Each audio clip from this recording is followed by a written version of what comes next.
Welcome to week 3. Today we are going to be talking about pressure ulcers and diabetic ulcers.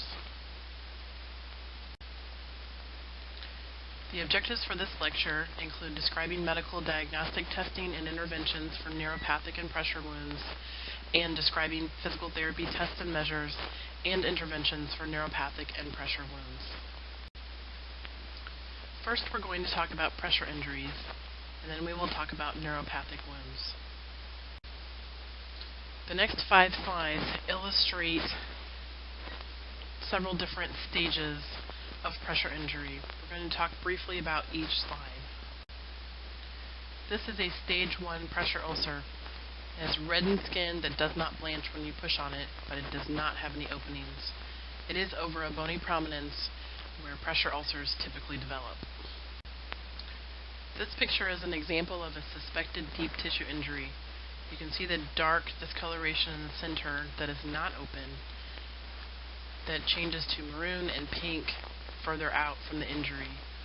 This pressure ulcer likely will develop into a stage 4 with full thickness tissue loss, but for right now it is a suspected deep tissue injury. This picture is an example of an unstageable pressure ulcer or pressure injury. You can see that there is eschar covering the entire wound. The wound is open at the margins. You cannot see the depth of the wound or the extent of the injury. This wound is likely a stage 3 pressure injury.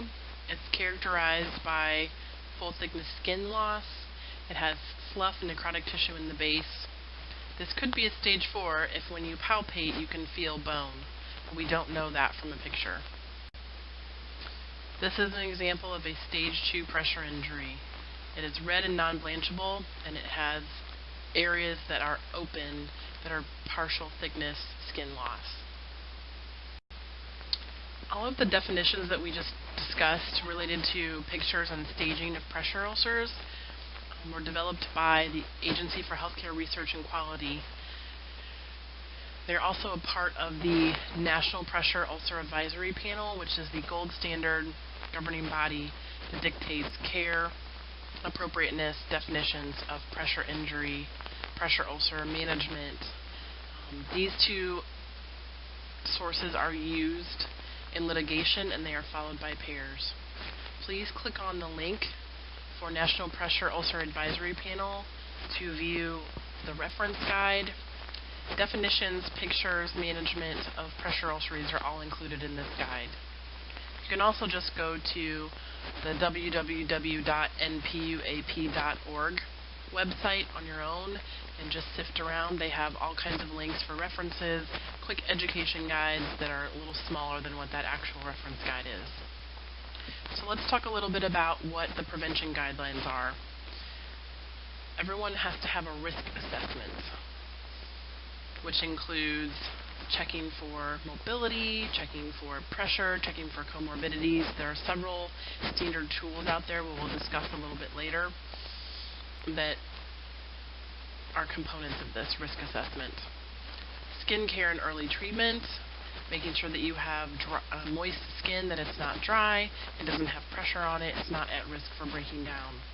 If you do have skin breakdown, making sure that you're getting early treatment.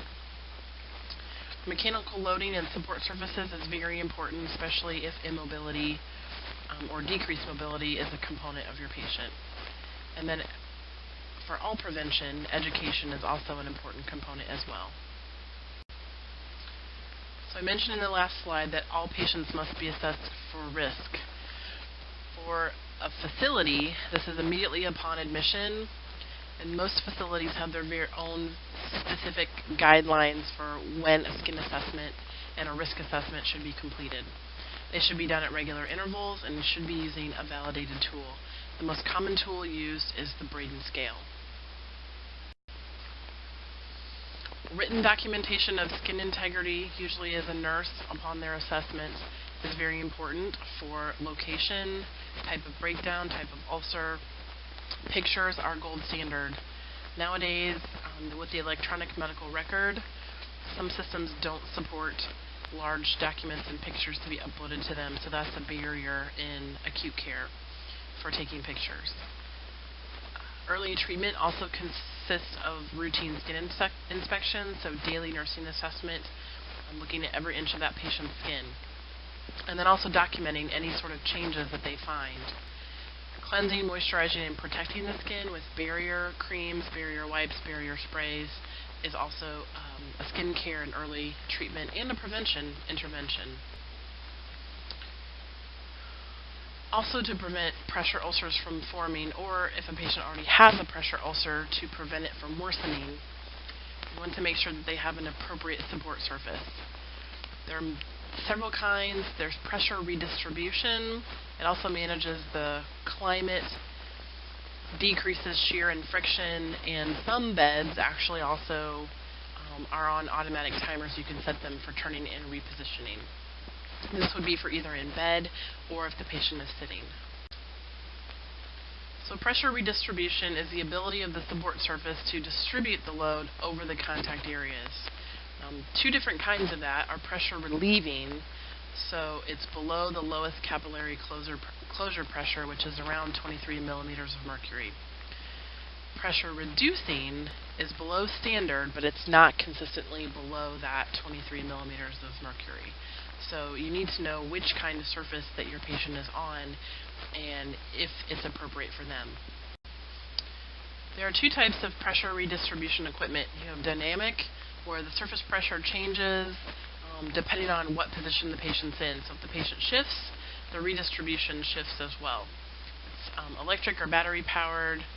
There's also static, where the surface is spreads the load over a greater area. So examples of these, an overlay surface on top of a standard mattress would be like a waffle mattress. That would be an example of a static redistribution pressure relieving equipment. A replacement mattress most likely is a dynamic surface, or in a specialty bed is more likely a dynamic surface. So those are special mattresses that are electronically powered so that if a patient moves, it redistributes the pressure. And then a specialty bed is a whole entire bed. There's airflow beds, sand beds, all different kinds. Here are some additional examples of pressure redistribution equipment. These are waffle boots or a multi-potus boot that offloads a heel for someone who would be in bed. You can also just use a pillow to float a heel. But knowing that where that pillow edge is hitting, you also need to be aware that there's not creating any pressure there. It's not typically a bony prominence on the Achilles tendon, but if you have a very elderly patient with very fragile, friable skin, that could be enough pressure to occlude capillaries and cause a pressure injury over a tendon. These two diagrams highlight the areas of pressure when in sitting and when lying down.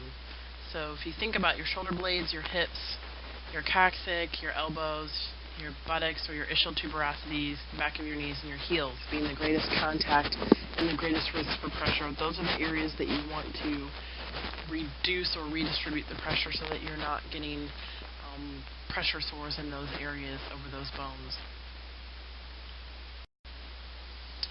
Education is a key component in preventing pressure ulcers or pressure injury from developing. It should be ongoing for patients, their family, for other staff, making sure you're talking about how to do a daily skin assessment, how to manage incontinence, how to use support surfaces. You might be instrumental if a patient is going home in helping the case manager set up an appropriate hospital bed for that patient to have at home.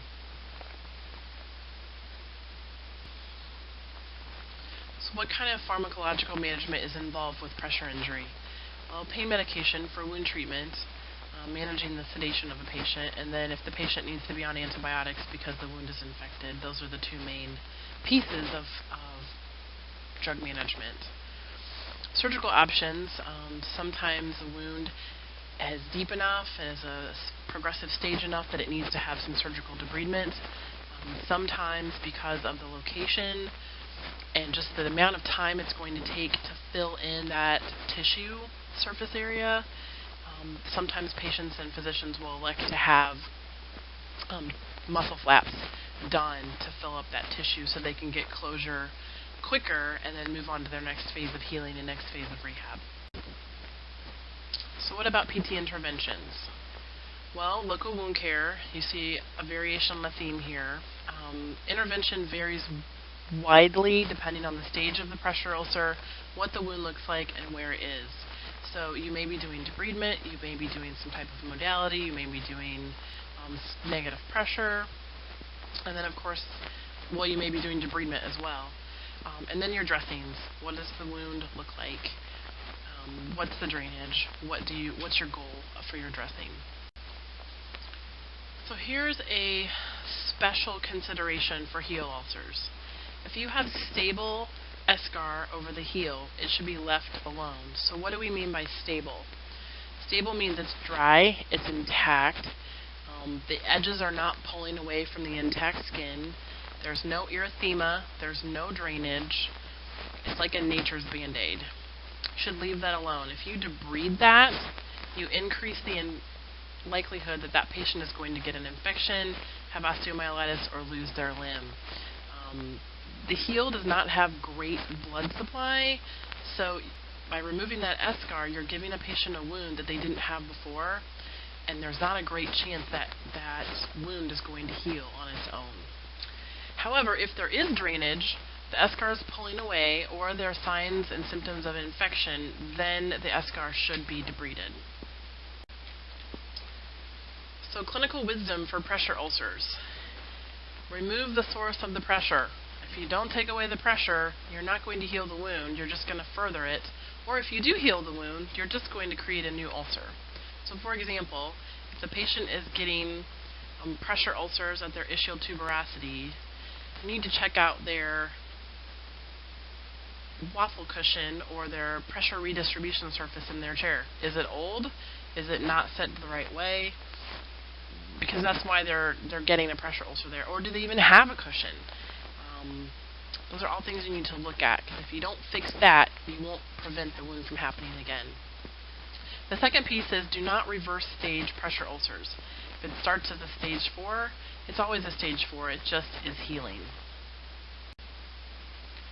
Now we're going to talk about neuropathic wounds. The next 4 slides show pictures of actual neuropathic wounds. Most of the time neuropathic wounds are on the foot or potentially the ankle. And you'll see some similar characteristics for each picture.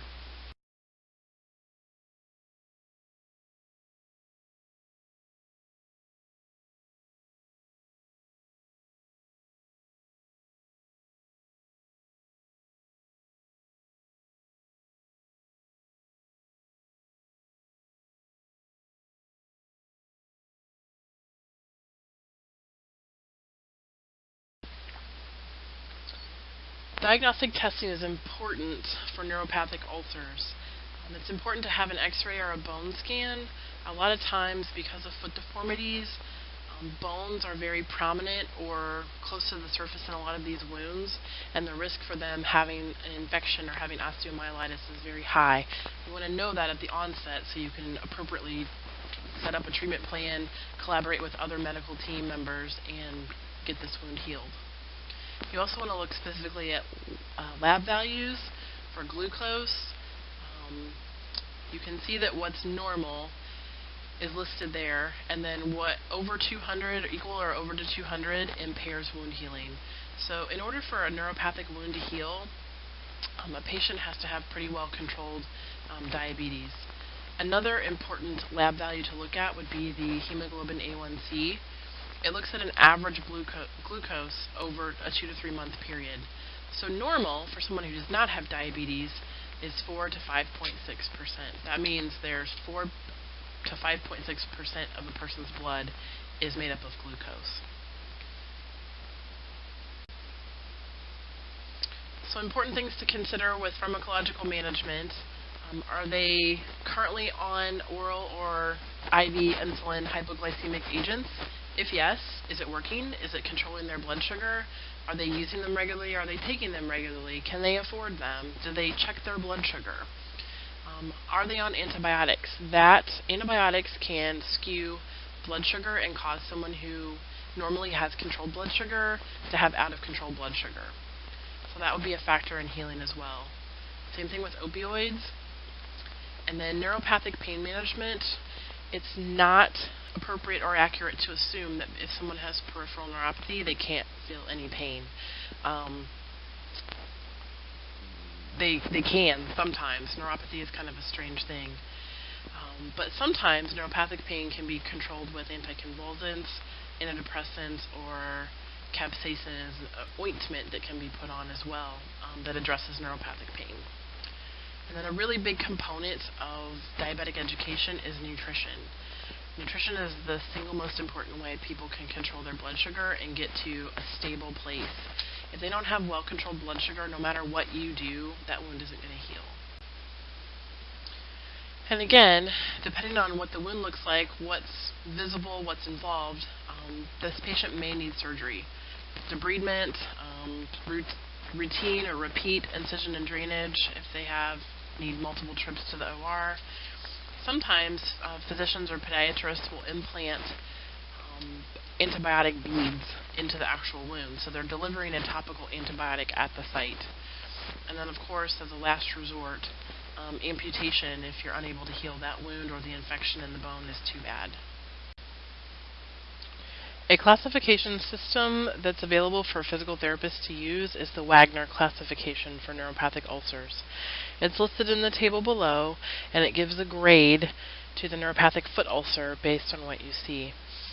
In my practice, I don't use this very much, but the podiatrists that I work with do use this very frequently.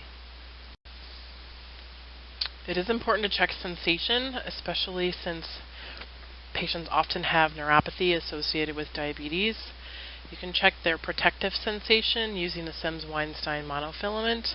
You can also check light touch sensation as well. Checking circulation is also important by checking pulses, an ABI, a TBI, which is a toe brachial index, if you'll remember from the arterial insufficiency lecture, and then checking capillary refill as well. With diabetes, microcirculation is usually more affected, so that's important to check those things versus just checking a pulse and saying that it's present. They still may not have adequate circulation to heal the wound. Again, you're seeing education popping up as a huge theme. We do a lot of education as therapists, right? So you want to reinforce diabetic education. We're not diabetic educators, but we do have a lot of knowledge and expertise and skilled PT knowledge that is important for patients to hear. And if they hear it from multiple people multiple times, maybe it will stick a little more. Reinforcing that they must look at both of their feet every day. And then also looking at what their footwear is. Whether they need something temporary based on needing to redistribute pressure, protect a foot, protect a wound, offload a heel, and then making sure they get to a resource for an appropriate permanent type of footwear after their wound is healed.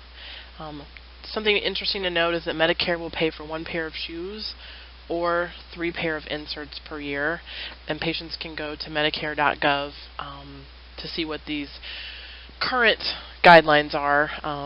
Sometimes they do change. Here's some examples of offloading devices that may be used to help heal a neuropathic ulcer. There's things such as total contact casts, walking splints, or even just shoe inserts that then can be modified as well. And some physical therapists make shoe inserts. That's usually more of an outpatient clinic. But if you're doing wound care and inserts and seeing a patient for mobility, all related to their diabetes and their foot ulcer, depending on your setting and your location, that is possible. Here are some additional examples of protection and pressure redistributing footwear. You see over on the right-hand side of your screen, those are little honeycomb pegs with soft foam that can be removed, so you can actually create a little cutout at the location of the ulcer so that you're offloading pressure. The picture on the left-hand side of the screen is called a reverse Darko shoe, so you're weight-bearing on your heel and your midfoot, but not on your forefoot. And the bottom picture is just what the honeycomb shoe looks like when it's closed up. So it's toe protection, but it's also soft, so it's not going to be putting pressure anywhere specifically. So again, for local wound care, what you're doing is going to vary based on what the wound actually looks like. What's the exudate? What's the wound status? Is it infected, not infected? Does it have a lot of drainage, minimal drainage? All those types of things. Making sure that the patient's skin is moisturized. Dry skin is a hallmark of neuropathic disease. The skin is not getting nutrients, so it's dry. And then also, oftentimes there are calluses associated with these wounds, so making sure you're managing them. A callus is just your body's response to having pressure. It's like a protection. So again, if you don't address why the pressure is there, if you remove that pressure, you're going to continually get callus buildup. And then again, dressings. We'll talk about that actually next week, specific dressings, but you would choose those based on what your wound looks like, what the exudate is, and what your goal of your care is. The biggest take-home message and clinical wisdom for neuropathic ulcers is to teach your patient to inspect and protect both feet every day. I can't stress how important that is, to make sure they're looking at their feet every day. Along with that is not just telling them to do it, but maybe they have a limitation in their body. Maybe they can't bend over and look at the bottom of their foot. Okay, so they have a family member do it, or you talk to them about how to do it with a mirror while they're sitting on a bed. You modify their position, you modify their activity so that they can do this every single day. This concludes our lecture on pressure, injury, and ulcers, and neuropathic ulcers. For further information or for clarification, please refer to your textbook, Wound Care Made Incredibly Easy, or the additional resource reference of Wound Management Principles and Practice.